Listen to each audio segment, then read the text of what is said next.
नमस्कार, आर्यावर्त टाइम्स देख रहे हैं आप। मैं हूं आपके साथ पूजा। प्रधानमंत्री नरेंद्र मोदी 23 अगस्त को यूक्रेन दौरे पर जाने वाले हैं। रूस और यूक्रेन के बीच युद्ध में के बाद पहली बार यूक्रेन दौरे पर प्रधानमंत्री जा रहे हैं।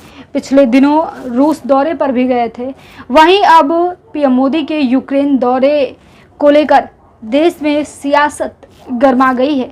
विपक्ष लगातार पीएम मोदी पर हमलावर है। विपक्ष पीएम मोदी के यूक्रेन जाने को लेकर अपने बयानों में आक्रोश जाहिर कर रहे हैं। इसी कड़ी में राजद सुप्रीमो लालू प्रसाद की लाडली बेटी रोहिणी आचार्य ने भी पीएम मोदी पर हमला बोला है। रोहिणी आचार्य इन दिनों सोशल मीडिया प्लेटफॉर्म पर काफ़ी एक्टिव हैं।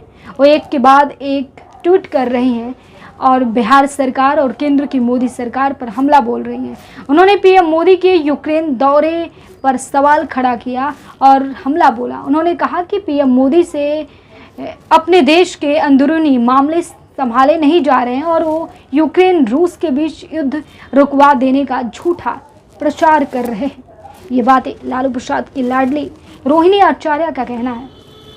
रोहिणी आचार्य आगे लिखती हैं, दरअसल पिछले कुछ दिनों में जम्मू कश्मीर में आतंकी हमले कुछ ज़्यादा ही मामले सामने आ रहे हैं। इस घटना में कई हमारे देश के जवान शहीद हो गए, आम नागरिकों की भी मौत हुई।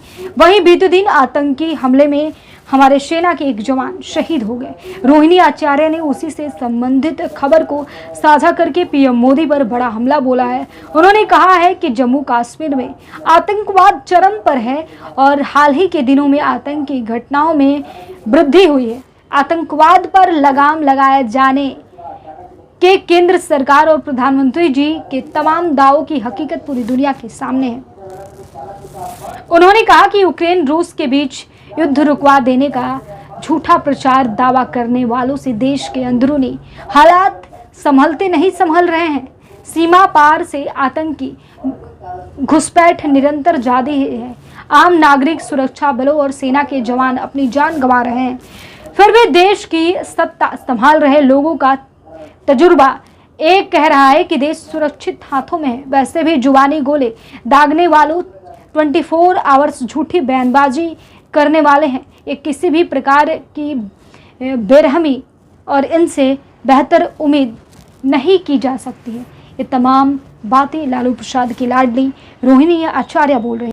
एक समय था हमारे देश में, कुछ ही दिनों की बात है, कि ये बातें बहुत जोर से शोर से सामने आई थी। मीडिया इसे खूब चलाया था कि पीएम मोदी रूस और यूक्रेन वार रुकवा दिए रूस से स्टूडेंटों को लाने के लिए, जो हमारे देश के बच्चे पढ़ाई कर रहे हैं। और इसी प्रधानमंत्री के दावे को लेकर और तमाम जो सत्ताधारी नेता हैं उनके दावे को लेकर आज रोहिणी आचार्य पूरा पोल खोल कर रख दी हैं। रोहिणी आचार्य प्रधानमंत्री मोदी से तीखा सवाल किए कि भाई, देश का सत्ता आपसे संभल नहीं रहा। देश में आतंकवादी घुसपैठ जारी है और आप दूसरों का जाकर समझौता करेंगे। ये बातें रोहिणी आचार्य बोल रही हैं। फिलहाल इस खबर में बस इतना ही। आप सभी बने रहिए हमारे साथ, देखते रहिए आर्यावर्त टाइम्स। धन्यवाद।